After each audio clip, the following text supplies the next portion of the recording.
In Money Watch, President Biden, Vice President Harris, and their spouses traveled across the country this week to promote the $1.9 trillion coronavirus relief bill that was signed into law last week. The American Rescue Plan also earmarks about $50 billion in aid for small businesses.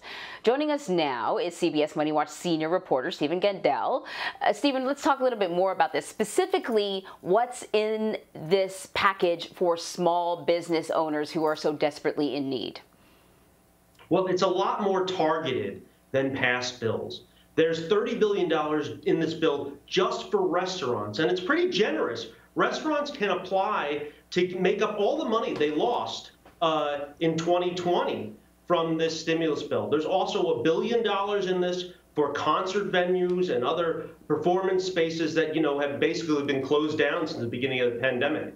The bill also extends a $7,000 employee retention tax credit. Now, this has been available for firms of all sizes since the beginning of the pandemic. But what this bill does for the first time is it extends it to so-called recovery startups. These are small business firms that have been started just since the beginning of the pandemic.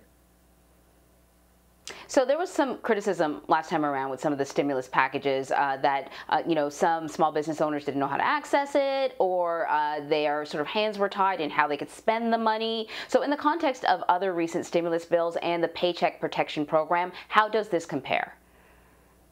Well, it's a lot smaller. It's targeted, but it's a lot smaller. There's only $50 billion of stimulus directed at small businesses in this bill. That's about 2% of the overall $2 trillion.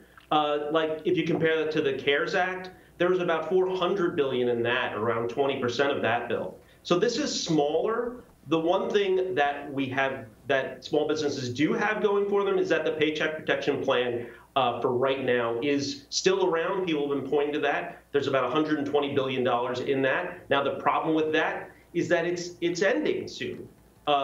It's ending at the end of March. Now, there's a bill moving that's passed the House and one moving through the Senate to be able to extend that. And the fact that this is so small, the $50 billion, just 2%, that puts more pressure on lawmakers to extend the Paycheck Protection Program, which a lot of people have access.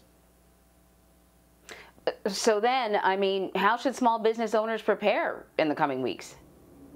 Well, as we said, there's some generous portions of it, but there's not a lot. So you should move quickly. You should talk to your small business owner. You should talk to your advisors, talk to your accountants, talk to your payroll processors so you get your numbers in order. For minority small businesses, there's going to be a window in the first 2 weeks where they have priority. So especially if you're a minority-owned business, you should move. But anyone should, again, talk to their advisors because there's some generous benefits in this new plan, but it's not, and it's a pot of money for small businesses, but it's not a huge pot of money for small businesses. All right, all good advice. Stephen, thank you very much. Nice to see you.